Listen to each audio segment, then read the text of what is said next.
Hi, this is Brian Gracely, and in this video we want to talk about a little bit of a new concept, and it's not really a new concept from the perspective of how markets work, but it might be for technologists or cloud computing people. And the concept is really this idea that kind of got started a long time ago when folks like Nicholas Carr wrote their book, The Big Switch, and wanted to compare cloud computing to a utility. In fact, I'm probably misstating that. It's people have been talking about utility computing for a long time.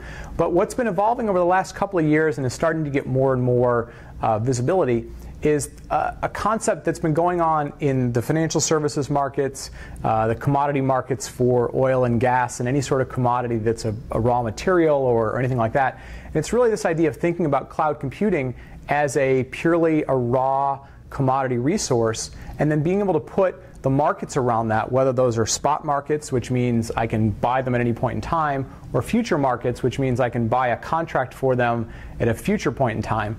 And how would you think about this from a business perspective? Now, this is one of those things where if you're the CIO and you go, oh wow, future markets and spot markets for cloud computing and compute is a commodity service and as a resource, wow, that's sort of neat and new. If you go down the hall and talk to your CFO, he's going to say, I've been doing this for a long time. This is how we hedge risk for interest rates, for financial currencies, for a whole lot of different things. So they're going to be very, very familiar with this concept.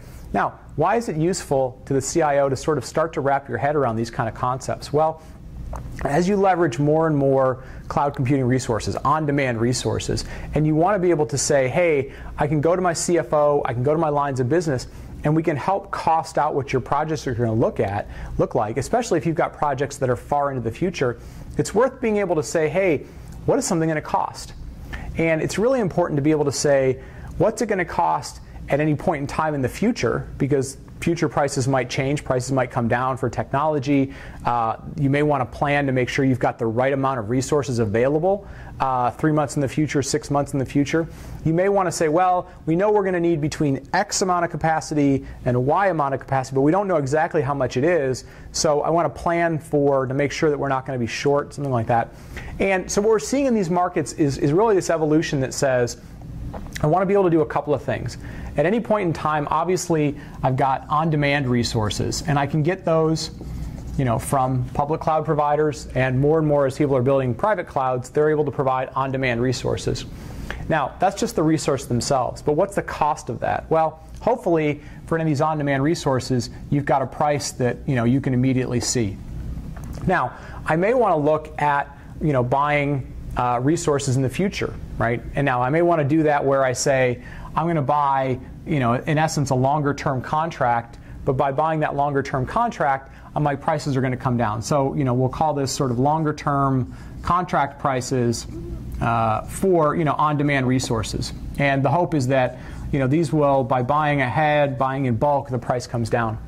But what if I basically say, well, I want to be able to potentially buy those, but I don't want to commit the money to them. I know in 3 months we're probably going to kick off this project. In 6 months we're probably going to kick off this project.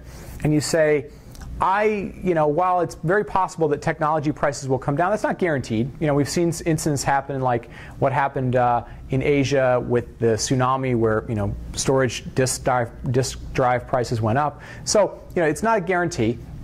But more importantly, you may want to just be able to go to your financial group, your planning group, and say, this is the cost. And you can plan for this cost 3 months in the future, or at least kind of plan for it. And this is where you're going to look at things like futures. And this basically allows you to say, in the future, I want to buy a contract that gives me the right or the option to leverage X amount of virtual machines or X amount of computing resources at a certain price. At this amount of dollars. And you're basically buying an option to do that in the future. And this is going to give you much better financial visibility or better financial planning, especially if you're doing longer-term projects. It's also going to give you the ability to say, that provider that I'm working with seems to be growing really, really fast. I want to make sure I can lock down this amount of resources, maybe this amount of resources in a certain region of the world.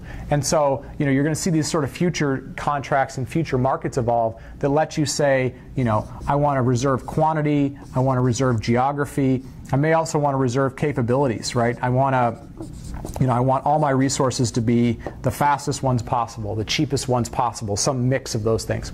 So these are all things that you'll have at your disposal. Now, the last thing that you're going to want to start looking at is, what you'll find today, and this is evolving over time, is the way that one cloud provider, say an Amazon, versus a different cloud provider, say Rackspace, versus a different cloud provider like Google Compute Engine or Microsoft Azure or anybody else, the difference between what we can do today in cloud computing and what you might get on the open market to buy gold or oil or orange juice or anything like that is they've got defined metrics. It's a barrel of oil. It's a bushel of orange juice. It's an ounce of gold. It's a defined metric. In cloud computing, it's still a little bit different. I mean, there's vCPUs and there's large and small and medium and Vente and Grande instances, and they're all a little bit different. And so as you're looking at this, you're going to want to start thinking about, okay, how do I normalize across those things? And so we're starting to see some people build some technology that says, regardless of how any vendor, any cloud provider thinks about, storage or CPU or bandwidth or whatever else it might be, size of the instance, how do I normalize that so that it comes out as something that consistently from Cloud 1 to Cloud 2 to Cloud 3 to Cloud 4, I can normalize and say, for that amount of capacity, that amount of compute, whatever that thing might be, the cost of that is, this. And I can compare that to, x plus 1, x minus 1, it might be exactly the same between these. Today, there's some finagling that you're going to have to do in order to be able to compare apples to oranges between the different providers. So as you're thinking about this, it is a little bit further out for some companies. For some companies that know they've got a plan for things, this is right in their wheelhouse.